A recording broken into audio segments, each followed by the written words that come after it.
বাংলাদেশ জাতীয়তাবাদী স্বেচ্ছাসেবক দলের ৪৫তম প্রতিষ্ঠা বার্ষিকী উপলক্ষে আয়োজিত আজকের এই আলোচনা সভার সম্মানিত সভাপতি জনাব এস এম জিলানী, অনুষ্ঠানের মঞ্চে উপস্থিত বাংলাদেশ জাতীয়তাবাদী দল বিএনপি জাতীয় স্থায়ী কমিটির সম্মানিত সদস্যবৃন্দ, উপস্থিত বিএনপির কেন্দ্রীয় এবং অঙ্গ ও সহযোগী সংগঠনের বিভিন্ন পর্যায়ের নেতৃবৃন্দ, উপস্থিত গণ অভ্যুত্থানের শহীদ পরিবারের সম্মানিত সদস্যগণ এবং সমাবেশে অংশগ্রহণকারী স্বেচ্ছাসেবক দলের প্রিয় সহকর্মীবৃন্দ, আসসালামু আলাইকুম। 2024-এর গণ অভ্যুত্থানে শহীদ পরিবারের সম্মানিত সদস্য সহ আপনারা এতক্ষণ যারা বক্তব্য রেখেছেন, আপনাদের বক্তব্যে ফ্যাসিবাদী বিরোধী আন্দোলনে বিএনপি সহ সকল গণতান্ত্রিক রাজনৈতিক দলগুলোর পাশাপাশি 2024 সালের গণ অভ্যুত্থানে জাতীয়তাবাদী স্বেচ্ছাসেবক দলের ভূমিকা এবং দেশের চলমান রাজনৈতিক পরিস্থিতির চিত্র উঠে এসেছে। প্রিয় সহকর্মীবৃন্দ, মানবিকতা, ত্যাগ, সামাজিক দায়বদ্ধতা থেকে স্বেচ্ছাশ্রমের অনুপ্রেরণা এবং অঙ্গীকার নিয়ে 1980 সালের এই দিন থেকেই জাতীয়তাবাদী স্বেচ্ছাসেবক দলের পথ চলা শুরু হয়েছে। আমরা দেখেছি প্রতিষ্ঠার পর থেকেই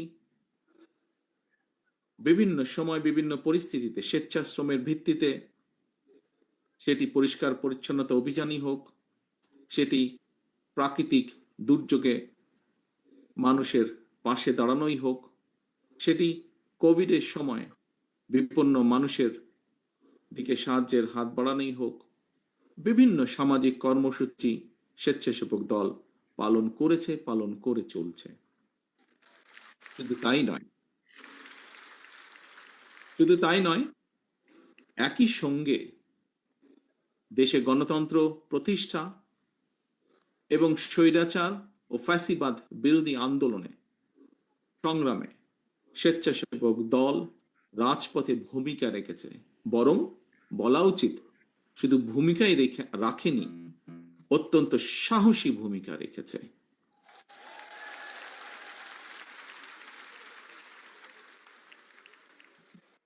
শুধুমাত্র 2024-এর গণ অভ্যুত্থানেই স্বেচ্ছাসেবক দলের 24 জন সহকর্মীকে আমরা হারিয়েছি। 24 জন সহকর্মী শহীদ হয়েছেন, আহত হয়েছেন আরো বহু। প্রিয় সহকর্মীবৃন্দ, 1.5 দশকের ফ্যাসিবাদ বিরোধী আন্দোলন চলাকালীন সময়ে আমরা স্বেচ্ছাসেবক দলের সভাপতি, সাহসী নেতা মরহুম শফিউল বারী বাবু সহ অনেক সহকর্মীকে আমরা হারিয়েছি। অনেক সহকর্মী বিভিন্নভাবে শারীরিকভাবে ক্ষতিগ্রস্তের শিকার হয়েছেন। আমি আল্লাহর দরবারে শহীদদের আত্মার মাগফিরাত কামনা করছি।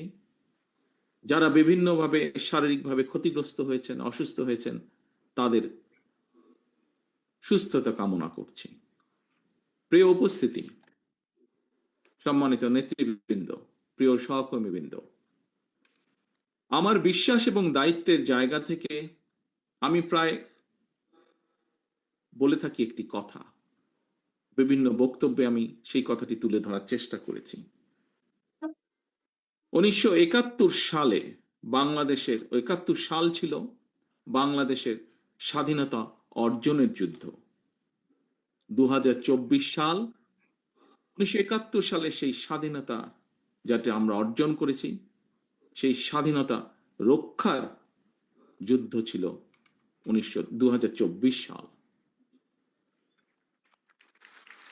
এর বাইরেও আমরা বলতে পারি, দেশের 54 বছরের ফ্যাসিবাদ স্বৈরাচারের বিরুদ্ধে প্রতিটি গণতান্ত্রিক আন্দোলন সংগ্রামে যারা শহীদ হয়েছেন গত 54 বছরে, তাদের এই আত্মত্যাগের প্রতিদান সম্ভব নয়, প্রতিদান দেওয়া সম্ভব নয়।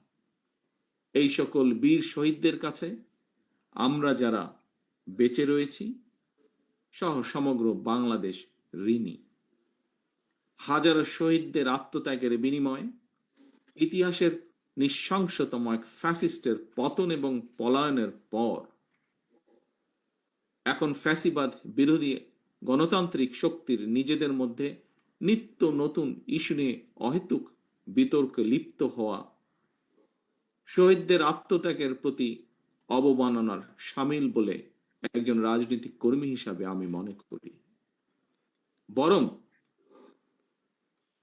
সকল শহীদদের কাঙ্ক্ষিত ইনসাফ ভিত্তিক একটি গণতান্ত্রিক বাংলাদেশ প্রতিষ্ঠার মাধ্যমে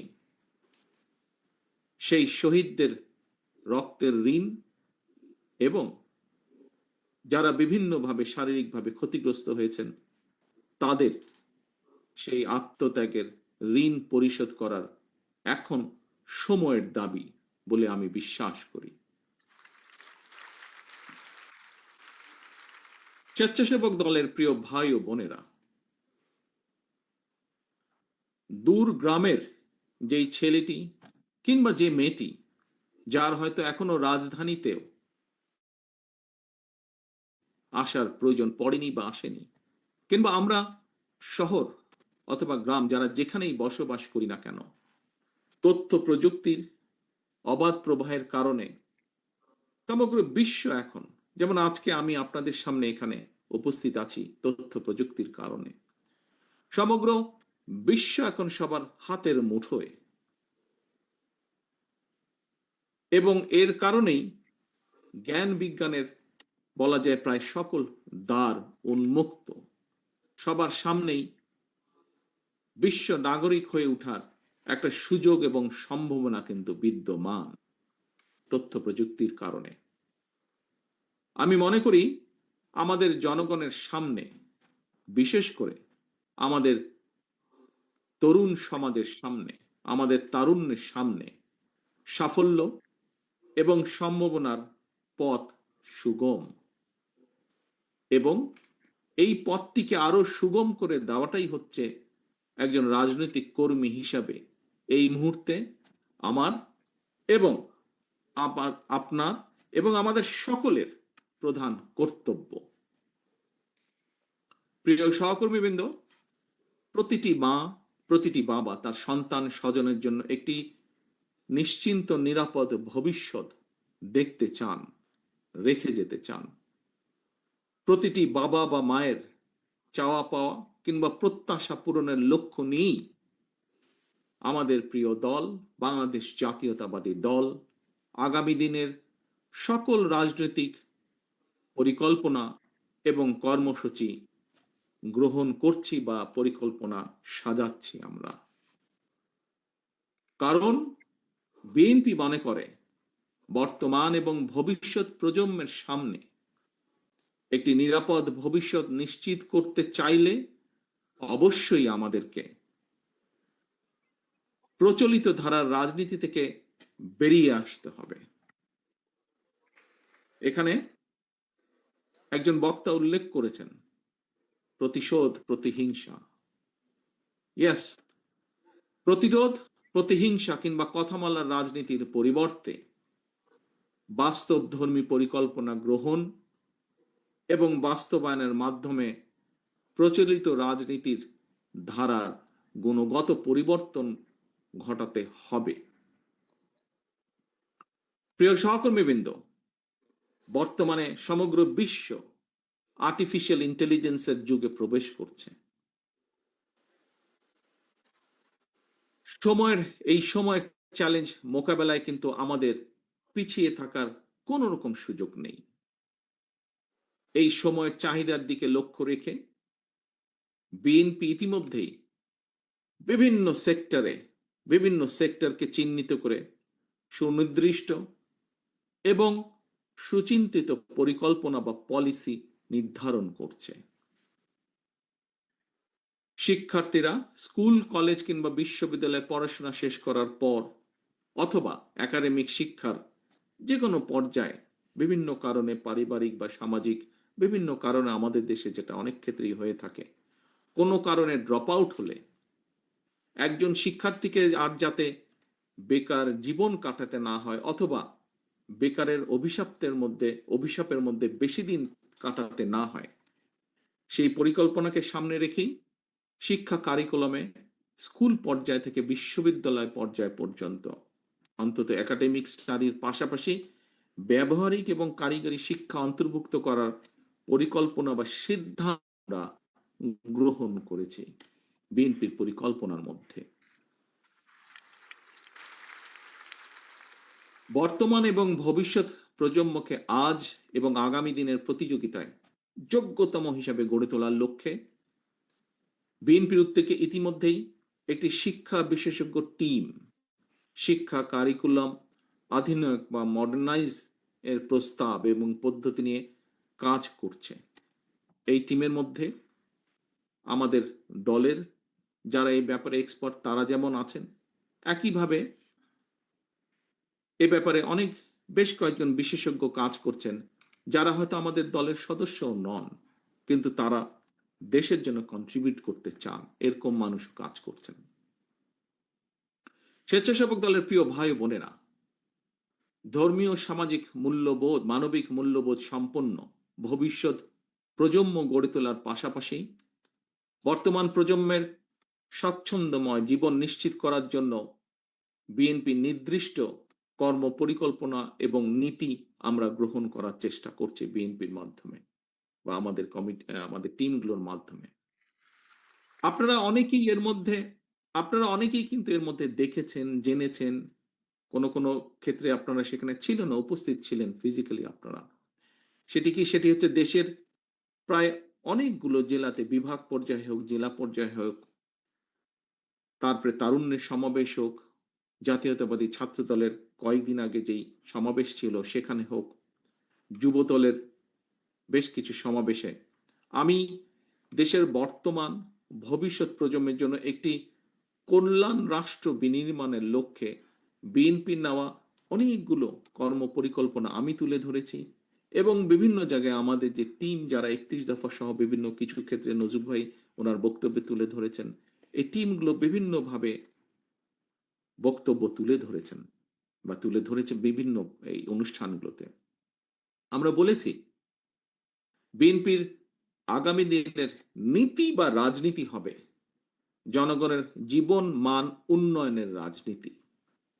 সেটি দেশের ভিতরে হোক, সেটি দেশের ভেতরে হোক, বিদেশে হোক, যাতে কর্মসংস্থান সৃষ্টি করা যায়। এবং শুধু কর্মসংস্থান সৃষ্টি নয়, আমাদের আরেকটি মূল লক্ষ্য বা টার্গেট থাকবে নিরাপদ কর্ম পরিবেশ সৃষ্টি করা।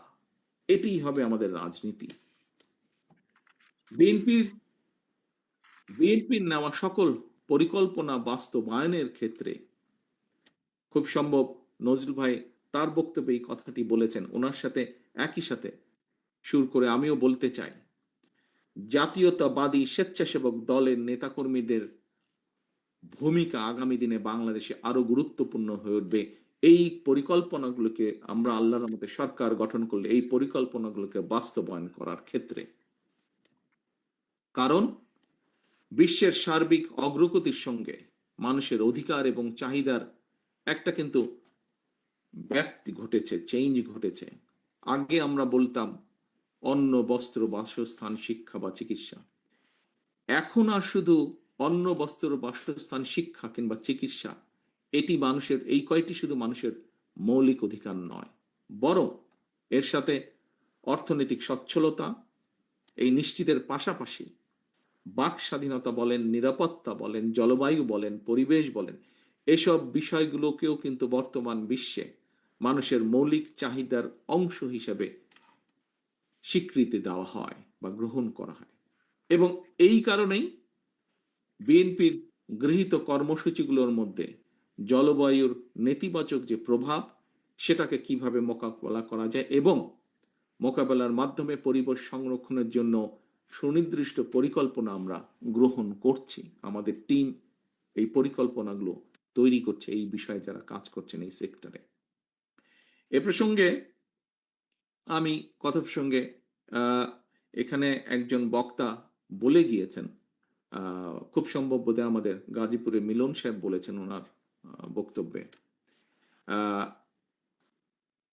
কৃষি এবং পরিবেশের উন্নয়নে আমাদের দলের প্রতিষ্ঠাতা, স্বাধীনতার ঘোষক, বাংলাদেশের প্রথম রাষ্ট্রপতি শহীদ জিয়া দেশে সবুজ বিপ্লব শুরু করেছিলেন। তিনি সারা দেশে খাল খনন কর্মসূচি করেছিলেন এবং সেই সময় রাস্তার দুই পাশে, খালের দুই পাশে হাজার হাজার গাছ লাগানো শুরু হয়েছিল। শুধু তাই নয়, দেশনেত্রী খালেদা জিয়ার সরকারের সময়ও কিন্তু আমরা দেখেছি সেই সময় উপজেলা পর্যায়ে কিভাবে বৃক্ষ মেলা হয়েছিল এবং আমরা দেখেছি গ্রামের মানুষ কিভাবে সেই বৃক্ষ মেলা থেকে গাছের চারাগুলো কিনে নিয়ে যেতেন, কিনতেন এবং তাদের বাড়ির আঙিনা হোক, বিভিন্ন জায়গায় হোক, বৃক্ষ রোপণ করতেন, এই বৃক্ষ চারাগুলো রোপণ করতেন। এই সব কর্মসূচি, হাজার হাজার যে গাছ লাগানো হয়েছিল, এই সব কর্মসূচিতে সেই সময় অনেক নাগরিক স্বেচ্ছাশ্রমের ভিত্তিতে অংশগ্রহণ করেছিলেন। প্রিয় সহকর্মীবৃন্দ, এই একই ধারাবাহিকতায় পরিবেশের উন্নয়নের লক্ষ্যে বিএনপি ইনশাল্লাহ আগামী দিনে জনগণের রায় আল্লাহর রহমতে সরকার গঠন করতে সক্ষম হলে আগামী 5 বছর সারা দেশে কমপক্ষে আমরা 25 কোটি গাছ লাগানোর পরিকল্পনা গ্রহণ করেছি।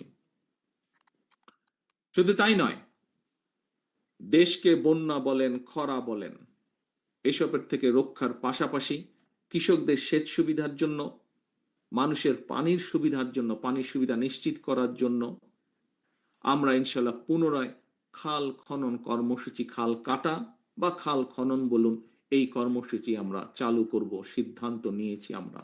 এর কাজ এরই মধ্যে পরিকল্পনাগুলো গ্রহণ করা হচ্ছে। প্রিয় সহকর্মীবৃন্দ, বিএনপির নেওয়া এই সকল কর্মসূচি বাস্তবায়ন, বিশেষ করে পরিবেশ সংরক্ষণের ক্ষেত্রে আমি মনে করি স্বেচ্ছাসেবক দল সারা দেশে স্বেচ্ছাশ্রমের মাধ্যমে ব্যাপক ভূমিকা রাখতে সক্ষম। আজকে আপনাদের প্রতিষ্ঠা বার্ষিকী উপলক্ষে যেমন আপনারা কর্মসূচি গ্রহণ করেছেন, উপজেলা পর্যায়ে যে হাসপাতালগুলোকে পরিষ্কার পরিচ্ছন্ন করার যে কর্মসূচি যে আপনারা গ্রহণ করেছেন, এইভাবে ঠিক আমাদের এই কর্মসূচিগুলো ইনশাল্লাহ যখন আমরা কাজে হাত দিব, বাস্তবায়ন করব, সেই সময় স্বেচ্ছাসেবক দলের আমার প্রিয় সহকর্মীরা সারা দেশে যে ছড়িয়ে ছিটিয়ে আছেন, আপনারা বিপুল ভূমিকা এখানে রাখতে পারেন।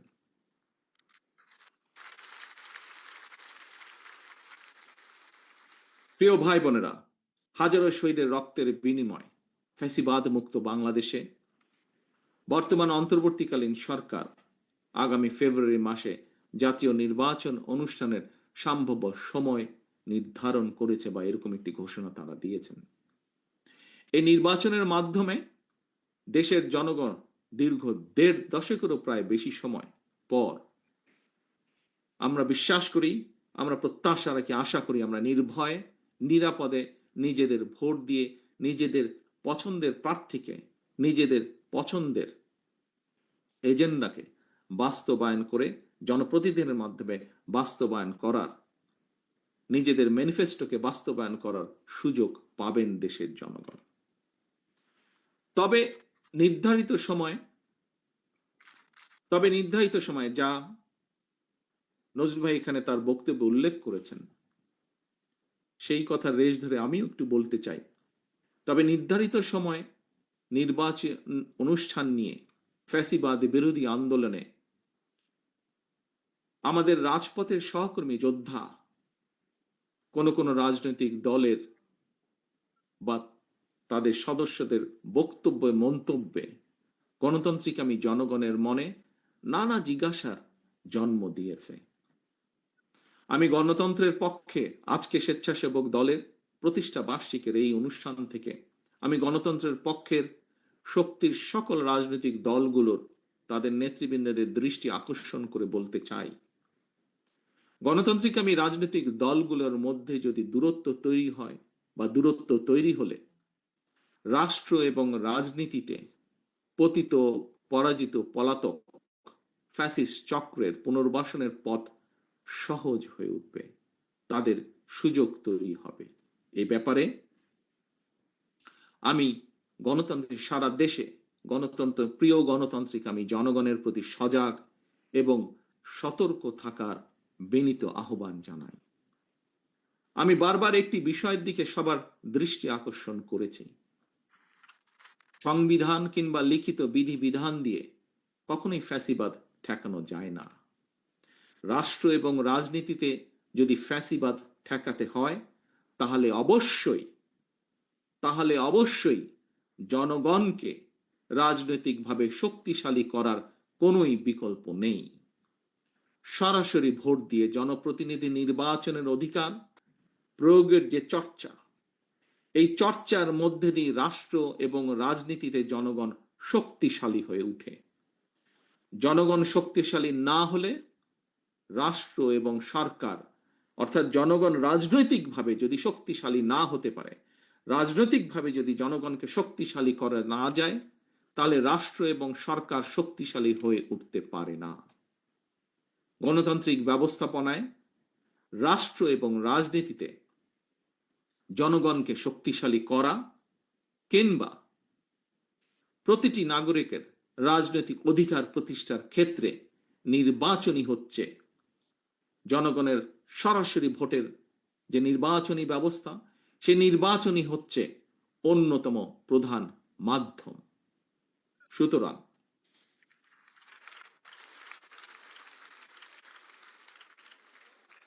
সুতরাং নানা রকম উপায় বা শর্ত আরোপ করে জনগণের রাজনৈতিক অধিকার প্রতিষ্ঠার পথে যদি বাধা সৃষ্টি হয়, তাহলে অবশ্যই গণতন্ত্রের উত্তরণের পথ সংকটে পড়বে।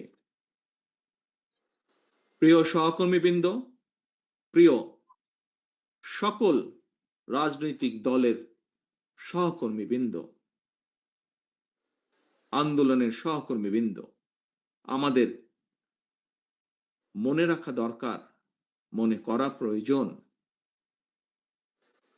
স্বৈরাচারী শাসনের সময় আমরা কেউই, প্রত্যেকটি গণতান্ত্রিক রাজনৈতিক কর্মী, প্রত্যেকটি বিরোধী দলীয় কর্মী কেউ নিরাপদে ছিল না, কারো পরিবার নিরাপদে ছিল না।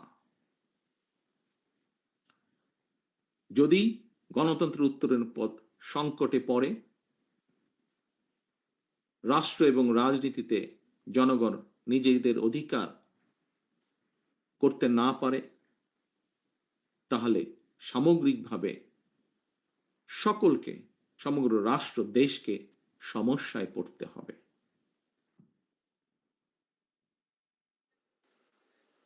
প্রিয় সহকর্মীবৃন্দ, আমাদের মনে রাখা দরকার, রাষ্ট্র এবং রাজনীতিতে জনগণ নিজেদের অধিকার প্রতিষ্ঠার জন্যই ফ্যাসিবাদ বা স্বৈরাচারের অবসান ঘটিয়েছে রাজপথে নেমে আসার মাধ্যমে। 2024 সালের 5ই আগস্ট।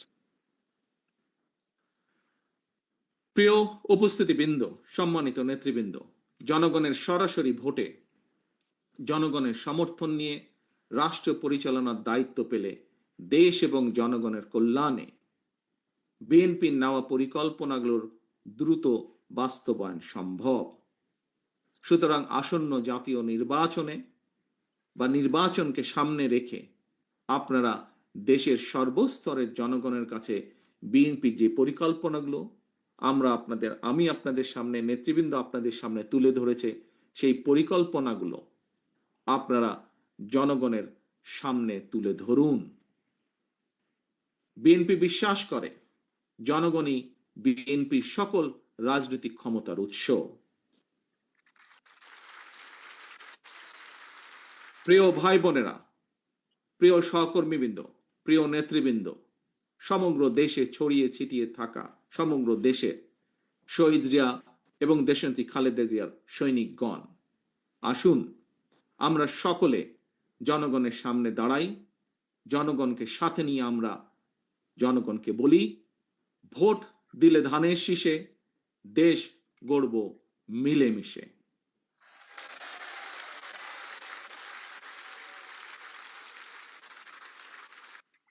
স্বেচ্ছাসেবক দলের প্রিয় ভাই ও বোনেরা, সারা দেশের প্রতিটি ইউনিয়নে স্বেচ্ছাসেবক দলের অসংখ্য নেতাকর্মী সমর্থক রয়েছেন।